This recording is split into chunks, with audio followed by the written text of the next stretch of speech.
ये कहानी एक लालची और निर्दयी किसान रामदीन की है, जो अपनी जीविका देने वाले जानवरों को जरा भी सम्मान नहीं देता था।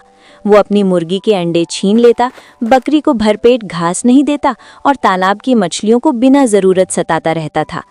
एक दिन इन तीनों ने तय किया कि अब बहुत हुआ। उन्होंने रामदीन को सबक सिखाने के लिए एक अनोखी योजना बनाई। रामदीन की सबसे बड़ी कमजोरी उसका लालच था। अगले दिन सुबह मुर्गी ने सामान्य कोनों के बजाय घर के मुख्य दरवाजे के ठीक सामने एक अंडा दिया।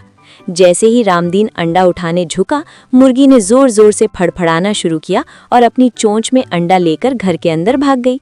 रामदीन उसे पकड़ने के पीछे दौड़ा। रामदीन, ओ मेरी प्यारी मुर्गी, तुम किधर हो? देखो, मैंने तुम्हारे लिए कुछ खाने को लाया है। मुझे बेवकूफ मत समझो रामदीन, मैं तुम्हारे झांसे में नहीं आने वाली। तुम्हें शायद मेरे बारे में कोई गलत बताया है। मैं वैसा नहीं हूँ मेरी प्यारी मुर्गी। लाओ मुझे अंडा दे। अगर अंडा लेना हो तो मुझसे छीन कर ले लो, लालची रामदीन। उसे रसोई के उस कोने में ले गई जहाँ शहद का मटका खुला रखा था। भाग दौड़ में रामदीन का पैर फिसला और वो सीधे शहद के मटके पर गिरा। अब रामदीन सिर से पैर तक चिपचिपा हो चुका था। आज मैं तुम्हें नहीं छोड़ेंगे मुर्गी। आओ आओ रामदीन, पकड़ कर दिखाओ।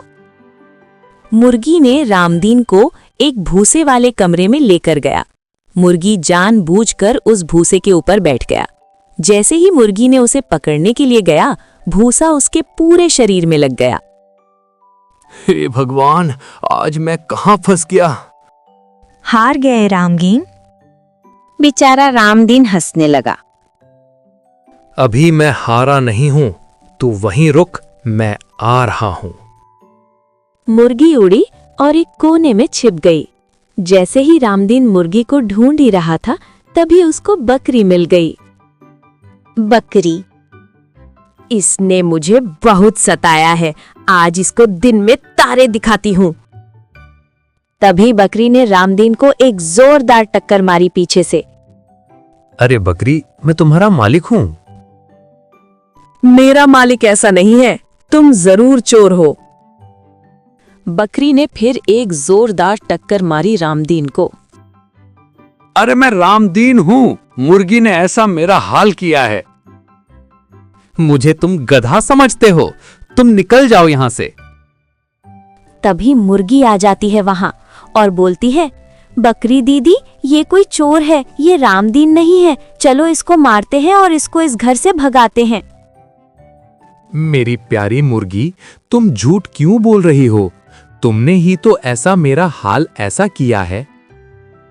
नहीं नहीं, मुझे तो आज रामदीन से मुलाकात भी नहीं हुई है। मुर्गी ने बकरी के कान में जाकर बोला, दीदी, आज इसको सबक सिखाते हैं। चलो हम दोनों इसे छठी का दूध याद दिलाते हैं। मुर्गी ने जोरदार चोंच मारी रामदीन को। रामदीन ने यहां से भागने में ही भलाई समझी और भागने लगा। बकरी ने जानबूझकर रामदीन को ऐसी लात मारी कि रामदीन कीचड़ में जा गिरा। बकरी और मुर्गी ने उसको दौड़ना शुरू किया और भागते भागते एक पेड़ के पास छिप गया। बकरी और मुर्गी ने वहां भी पीछा करते पहुंच गए। रामदीन को पास में ही एक तालाब दिखाई दिया। उसने तालाब में डुबकी लगा दी। मुर्गी और बकरी ने तालाब की मछली को सारी बात बता दी। तालाब की मछली ने भी उस पर हमला कर दिया। रामदीन वहां से किसी तरह अपनी जान बचाकर भागा। तालाब से जैसे ही रामदीन बाहर निकला तो उसके शरीर पर लगा सारा शहद हट गया था। बकरी वहीं खड़ी थी।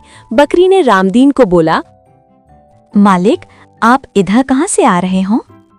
रामदीन, तुमने आज मुझे बहुत मारा, चोर समझकर। बकरी, मुझे माफ करना मालिक, मुझे लगा कि कोई चोर आ गया था घर में। कोई बात नहीं बकरी, मुझे माफ कर देना। मैंने तुम्हें और मुर्गी को बहुत सताया है। अब मैं वादा करता हूँ तुम दोनों को कभी नहीं सताऊंगा। बकरी हंसते हंसते रामदीन के गले लग जाती है।